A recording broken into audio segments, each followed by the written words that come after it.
Imagine a cena comigo. Um grupo de pessoas reunidos meditando quando do nada um barulho ensurdecedor, o céu se fecha, trovões, relâmpagos, tremores, expressão da minha terra. Parece até que eu narrei uma cena de uma cidade de constantes terremotos.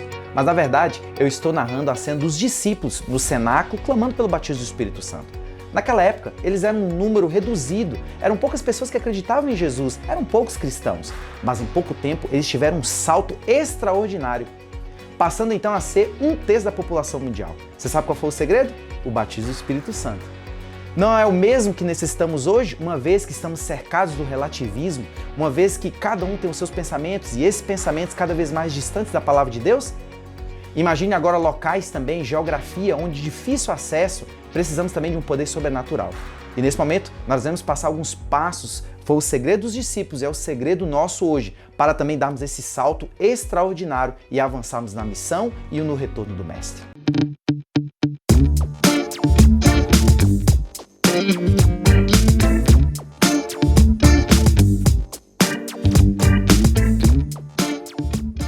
Um dos segredos dos discípulos naquela época era a unidade na oração. Todos estavam unânimes, não apenas na forma de orar, mas também no conteúdo, porque todos estavam pedindo o batismo do Espírito Santo. Uns não estavam pedindo o começo do namoro, nem tampouco outros o término da faculdade e nem outros a casa própria. Sabe por quê? Porque todas essas coisas seculares não eram prioridade em seu coração, porque eles tinham maior necessidade era do Espírito Santo. A mesma coisa é hoje. O Espírito Santo não atua em nossas vidas de uma forma máxima, a qual Deus prometeu, porque priorizamos essas coisas seculares. Mas você pode me perguntar, mas pastor, é pecado sonhar com a casa própria, o término da faculdade, o namoro? Não, não é pecado de forma alguma. Mas todas essas coisas nós temos um problema. Quando todas essas coisas estão em primeiro lugar em seu coração. Já nos lembra a palavra de Deus, onde ela diz: buscar em primeiro lugar o reino dos céus, a sua justiça, e as outras coisas vos serão acrescentadas.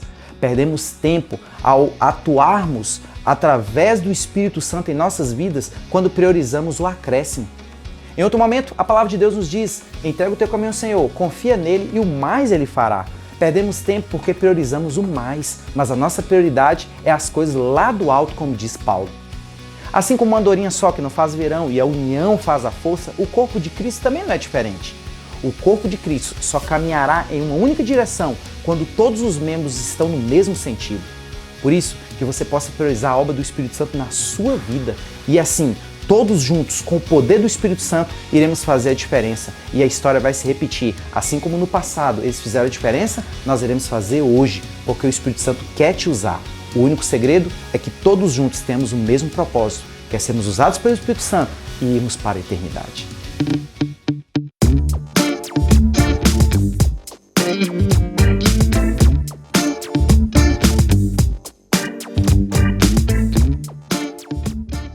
Quando eu era criança, eu me lembro muito bem que fomos morar numa casa muito pequena. Meu pai já estava com o cálculo de ampliá-la uma vez que o quintal era muito grande.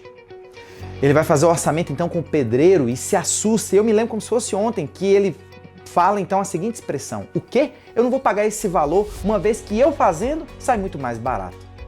Foi então que ele separou uma das suas férias e começou então a reforma, fazendo mais uma cozinha, mais 2 banheiros, mais uma varanda enorme e assim a casa aparentemente depois de concluída fica belíssima. Só então percebemos que a obra foi mal feita na primeira tempestade.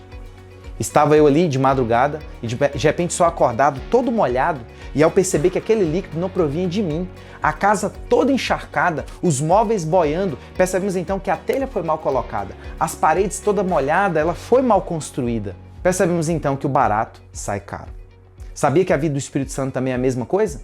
Quando confiamos em nós mesmos essa obra, sempre vai dar errado uma vez que somos imperfeitos. Mas quando nós negamos o eu e deixamos o Espírito Santo atuar na sua vida, aí tudo é diferente. Sabe por quê? Porque o Espírito Santo é o profissional da área. Porque o Espírito Santo é o que foi enviado para isso, é a sua missão. Primeiro te transformar. E a obra que ele faz não é pela metade. Além de ser uma obra perfeita, é uma obra completa. E o Espírito Santo quer atuar. Mas ele só vai atuar na sua vida à medida que você permite. Por isso, peça para Deus fazer o reavivamento na sua vida. E um reavivamento só começa com uma boa reforma. Meu pai, no momento da construção, ele percebeu que havia algumas paredes que poderiam ser aproveitadas, por isso ele nem mexeu. O novo pedreiro, quando veio, percebeu que tinha que derrubar aquela parede e construir novamente. Às vezes é a nossa vida. Impedimos a atuação do Espírito Santo, porque até queremos que o Espírito Santo atue, mas não queremos remover coisas da nossa vida porque já estamos acostumados. Quem sabe é o ódio, a vaidade, o orgulho, vícios na sua vida que você quer até que o Espírito Santo more, mas não quer fazer a reforma. O Espírito Santo não pode atuar em casa suja. O Espírito Santo não atua em uma obra inacabada. Para ele morar na sua vida, primeiro ele precisa fazer a limpeza. Primeiro ele precisa fazer uma grande reforma. Isso só vai acontecer quando você permitir, e esse é um momento oportuno, assim como os discípulos que permitiram a obra do Espírito Santo em suas vidas, que nesse momento você possa permitir também a obra do Espírito Santo na sua vida.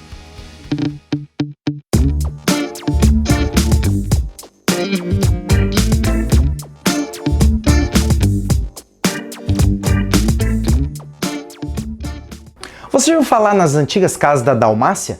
Dalmácia é uma região na costa leste da Europa onde ficam os países da Croácia, Bélgica, Herzegovina e Montenegro. Antigamente, eles tinham o costume de confeccionar casas com um material bastante interessante. Eram pedras calcárias betuminosas. Ao final da construção, eles ateavam fogo nessa casa. E depois que as labaredas abaixavam, essa casa então estava propícia para a moradia. Depois que as pessoas entravam nessa casa, eram casas bonitas porque tinham aparência de mármore branco. E essas casas poderiam até ter incêndios, mas as labaredas não iam muito longe porque todo o material inflamável nessas pedras betuminosas foram reduzidas no primeiro incêndio quando a casa foi confeccionada. Percebe agora por que o Espírito Santo vem como fogo? Porque Deus entende que o pecado na sua vida é como um produto inflamável e o Espírito Santo ele quer consumir e retirar qualquer obra na sua vida que impeça de você ter comunhão com Deus.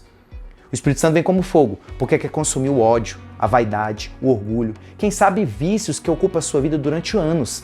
Então permita esse ato para você receber a devida purificação através do fogo do Espírito Santo. Você que está sentado me assistindo, é evidente que se alguém sentar no lugar onde você está e você não se levantar, alguém senta no seu colo. Isso acontece por uma razão bastante óbvia, porque dois corpos não ocupam o mesmo lugar no espaço. A mesma coisa é a vida espiritual. Ou vive você, ou vive Jesus, porque os dois sem chance. Ao você permitir a obra do Espírito Santo queimar o eu, queimar o pecado, de repente, no final desse processo, você então vai dizer, já não vivo mais eu, mas é Cristo é quem vive em mim. Esse foi o primeiro segredo dos discípulos ao anular o eu, deixar o pecado de lado e priorizar a obra do Espírito Santo na vida deles. Você não quer fazer isso nesse momento?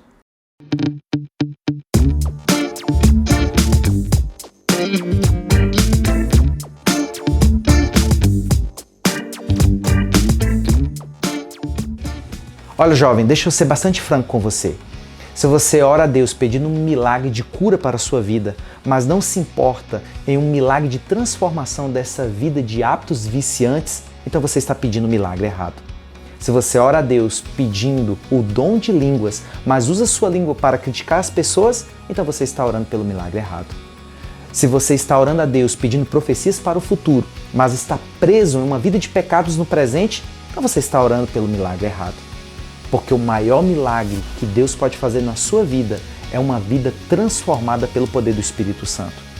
Só então você vai ser uma testemunha viva do que é um jovem transformado, redimido e sendo usado pelo poder lá do alto. Que Deus te use poderosamente para que você possa ter reavivamento, arrependimento, que são os elementos essenciais para a atuação do Espírito Santo na sua vida. E assim como os discípulos no passado, hoje no presente nós possamos fazer a diferença para que possamos morar na eternidade no futuro. Que Deus abençoe a cada um de vocês, em nome de Jesus.